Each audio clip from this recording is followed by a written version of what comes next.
ನಮಸ್ತೆ ಮಿತ್ರರೇ. ಚಳಿಗಾಲ ಆರಂಭವಾಗಿದೆ. ಎಲ್ಲರಿಗೆ ಸಹ ಕೆಮ್ಮು, ಶೀತ, ಗಂಟಲಿಗೆ ಸೂದಿಂಗ್ ಇಫೆಕ್ಟ್ ಕೊಡುವಂತಹ ಏನಾದರೂ ಒಂದು ಪದಾರ್ಥವ ಅಥವಾ ರಸಮ್ಮ, ಅಂದರೆ ರಸಂ ಪದಾರ್ಥವೇ ಅಥವಾ ಅದನ್ನು ಸೂಪ್ ರೀತಿಯಲ್ಲಿ ಸಹ ನಾವು ಕುಡಿಬಹುದು.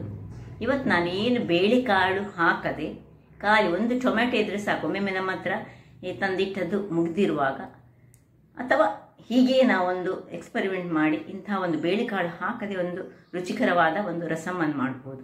ಹಾಗಾದರೆ ಇವತ್ತಿನ ನನ್ನ ರೆಸಿಪಿ ಏನು ಬೇಳೆ ಇಲ್ಲದೆ ಒಂದೇ ಒಂದು ಟೊಮೆಟೊದಲ್ಲಿ ಮಾಡಿದಂತಹ ರಸಮ್, ಅದರೊಟ್ಟಿಗೆ ಒಂದು ಮುಳ್ಳು ಸೌತೆಯ ಚಟ್ನಿ ಇದ್ದರೆ ಸಾಕು, ಒಂದು ಗಮ್ಮತ್ತಾದ ಊಟ ಆಗ್ತದೆ ಮಧ್ಯಾಹ್ನದ್ದು.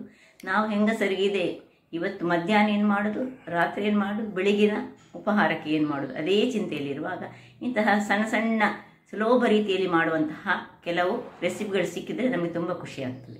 ಹಾಗಾದರೆ ಯಾರೆಲ್ಲ ನನ್ನ ಚಾನಲನ್ನು ನೋಡ್ತಿದ್ದೀರಿ, ಯಾರೆಲ್ಲ ಇನ್ನು ಸಬ್ಸ್ಕ್ರೈಬ್ ಮಾಡಿಲ್ಲ, ದಯವಿಟ್ಟು ಸಬ್ಸ್ಕ್ರೈಬ್ ಮಾಡಿ ಸಪೋರ್ಟ್ ಮಾಡಿ ಅಂತ ಹೇಳುತ್ತಾ ಬನ್ನಿ ಈ ಒಂದು ಸುಲಭ ರೀತಿಯ ರಸಮನ್ನು ಹೇಗೆ ಮಾಡುವುದೆಂದು ನೋಡೋಣ.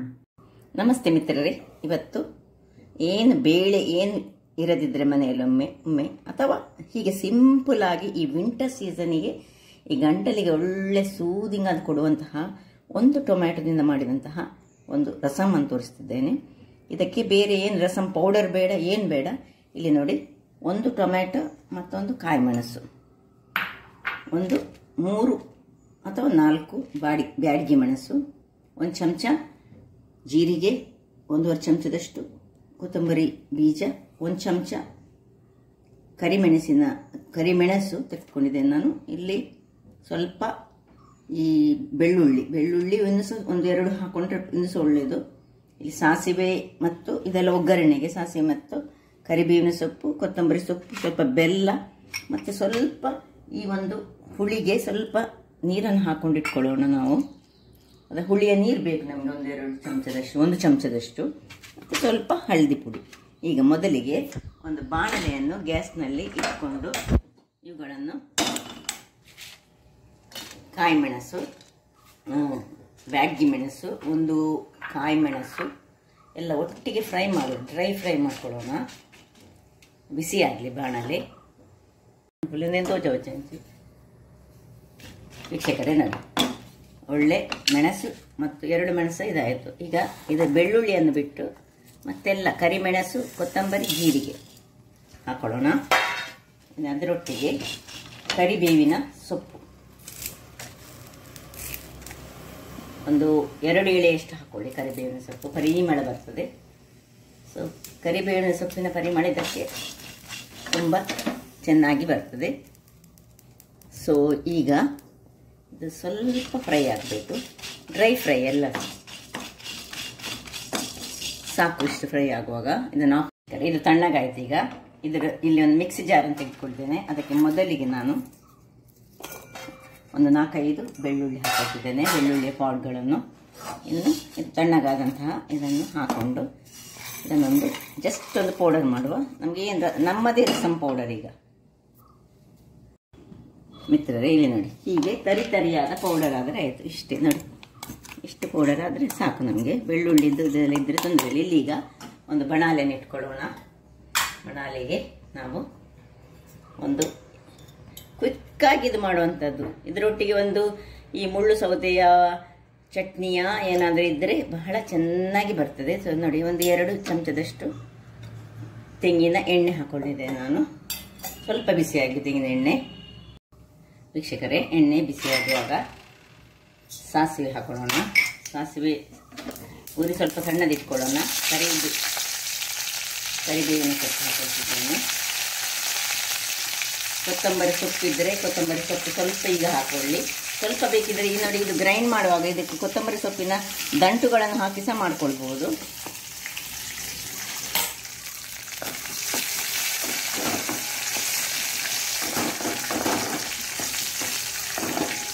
ಕರಿಬೇವಿನ ಸೊಪ್ಪು ಸ್ವಲ್ಪ ಕ್ರಿಸ್ಪಿ ಆಗುವಾಗ ನೋಡಿ, ಈ ಒಂದು ಮಸಾಲೆಯನ್ನು ಇದಕ್ಕೆ ಹಾಕೊಂಡು ಚೂರು ಹುರಿಯೋಣ ಇದರಲ್ಲಿ.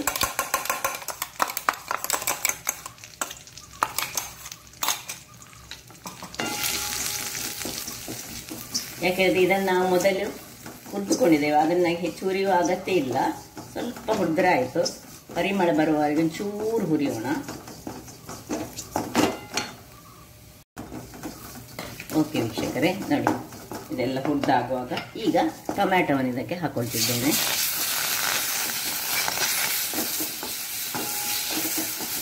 ಟೊಮ್ಯಾಟೊಕ್ಕೆ ಸ್ವಲ್ಪ ಈ ಹುಳಿಯ ನೀರು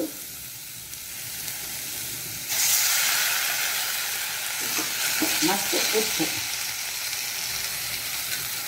ಹಾಕೊಂಡು ಸಣ್ಣ ಉರಿಯಲ್ಲಿ ಒಂದು ಚೂರು ಇದು ಒಳ್ಳೆ ಮಾಡಲಿ. ವೀಕ್ಷಕರೇ ನೋಡಿ, ಒಂದು 2 ನಿಮಿಷದ ಬಳಿಕ ಟೊಮ್ಯಾಟೊ ಸ್ವಲ್ಪ ಅದರಲ್ಲಿ ಬಾಡಿದೆ. ಈಗ ಇದಕ್ಕೆ ಸ್ವಲ್ಪ ಹಳದಿಯ ಪುಡಿ ಹಾಕೊಳ್ಳೋಣ. ಒಂದು ಅರ್ಧ ಚಮಚದಷ್ಟು ಹಳದಿಯ ಪುಡಿ,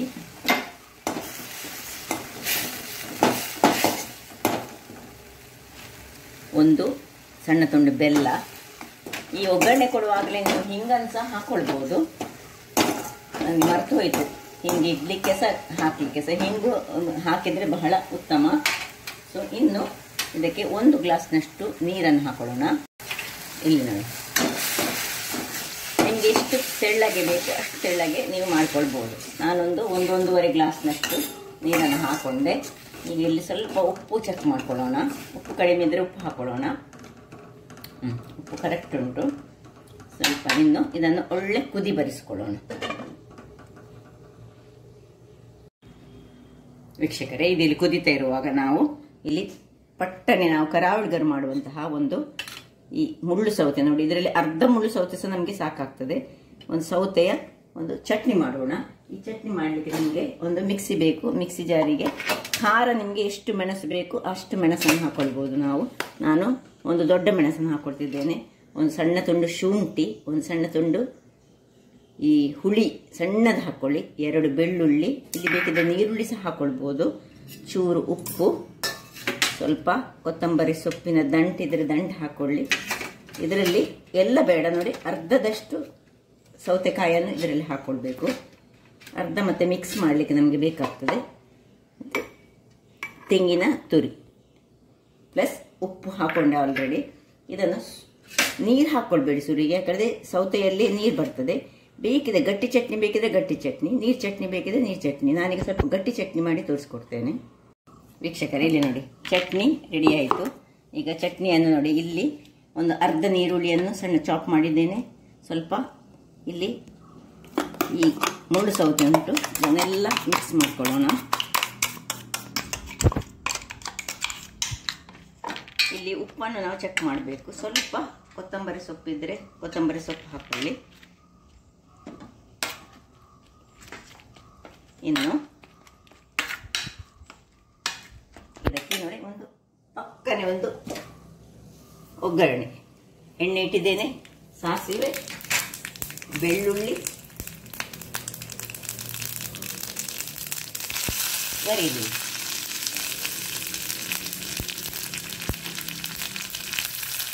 ಉಪ್ಪು ಹಾಕುವಾಗಲೇ ಸಾಕು. ಸ್ವಲ್ಪ ಬೆಳ್ಳುಳ್ಳಿ ಇದರಲ್ಲಿ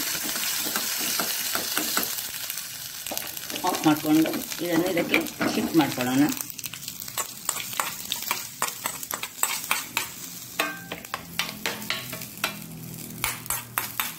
ಸೊ ಚಟ್ನಿ ರೆಡಿ ಆಯಿತು. ಇಲ್ಲಿ ಪಟ್ಟನೆ ಮಾಡುವಂತಹ ಒಂದು ನೋಡಿ ಆಯಿತು, ಹೇಗೆ ಬಂದಿದೆ ನೋಡಿ. ರಸಮ್ ಹೇಳಿದರೆ ಸ್ಪೆಷಲ್ ರಸಮ್ ಇದು. ಏನು ಯಾವುದೇ ಒಂದು ಬೇಳೆ ಕಾಳುಗಳನ್ನು ಹಾಕದೆ ಮಾಡುವಂತಹ ರಸಮ್. ಇದನ್ನೀಗ ಆಫ್ ಮಾಡ್ಕೊಳ್ತಿದ್ದೇನೆ. ಸಾಕು, ಟೆಸ್ಟ್ ಮಾಡ್ಕೊಳ್ಳೋಣ ಇದರಲ್ಲಿ ಸಿಹಿ ಖಾರ ಎಲ್ಲ ಕರೆಕ್ಟ್ ಉಂಟು ಅಂತ. ಎಲ್ಲ ಕರೆಕ್ಟಾಗಿ ಬಂದಿದೆ. ಈಗ ಇದನ್ನು ಸರ್ವ್ ಮಾಡೋಣ. ಇಲ್ಲಿ ಚಟ್ನಿ ಮತ್ತು ರಸಮ್ನೊಟ್ಟಿಗೆ ಇವತ್ತಿನ ನಮ್ಮ ಊಟ. ಯಾವುದೇ ಬೇಳೆ ಬೇಡ, ಏನು ಬೇಡ. ಈ ಒಂದು ಗಂಟಲಿಗಂತೂ ಸೂದಿಂಗ್ ಇಫೆಕ್ಟ್ ಕೊಡುವಂತಹ, ಈಗ ಈ ಚಳಿಗಾಲಕ್ಕೆ ಹೇಳಿ ಮಾಡಿಸಿದಂತಹ ಒಂದು ರಸಮ್ ರೆಡಿಯಾಗಿದೆ. ಅದರೊಟ್ಟಿಗೆ ನಾವು ಅಲ್ಲಿ ಚಟ್ನಿಯನ್ನು ಸಹ ಸರ್ವ್ ಮಾಡೋಣ. ಚಟ್ನಿದು ಉಪ್ಪು ಎಲ್ಲ ಕರೆಕ್ಟ್ ಉಂಟು ನೋಡಿ. ಇದು ತುಂಬ ಕಾಂಬಿನೇಷನ್ ತುಂಬ ಚೆನ್ನಾಗಿ ಬರ್ತದೆ ಈ ರಸಮ್ನೊಟ್ಟಿಗೆ. ಈ ಒಂದು ಚಟ್ನಿ. ಸೊ ನೋಡಿದ್ರಲ್ಲ ವೀಕ್ಷಕರೇ, ಇಲ್ಲಿ ನೋಡಿ ಹೀಗೆ ಬಂದಿದೆ ನೋಡಿ. ಹಾಗಾದರೆ ನೋಡಿದ್ರಲ್ಲ ವೀಕ್ಷಕರೇ, ಒಂದು ಸುಲಭ ರೀತಿಯಲ್ಲಿ ಮಾಡುವಂತಹ ರಸಂ ಹಾಗೂ ಮುಳ್ಳು ಸೌತೆಯ ಚಟ್ನಿ, ಹೆಚ್ಚಾಗಿ ಕರಾವಳಿಗರು ನಾವು ಮಾಡುವಂತಹದ್ದು. ಹಾಗಾದ್ರೆ ನನ್ನ ಈ ಕುಕಿಂಗ್ ಚಾನಲ್ ನಿಮಗೆ ಇಷ್ಟ ಆದರೆ ಬೋಳೂರು ಸುವರ್ಣ ಚಾನಲನ್ನು ಲೈಕ್ ಮಾಡಿ, ಶೇರ್ ಮಾಡಿ ಹಾಗೂ ಸಬ್ಸ್ಕ್ರೈಬ್ ಮಾಡಿ ಹಾಗೂ ನನ್ನ ಇನ್ಸ್ಟಾಗ್ರಾಮ್ ಪೇಜನ್ನು ಫಾಲೋ ಮಾಡಿ. ಧನ್ಯವಾದಗಳು.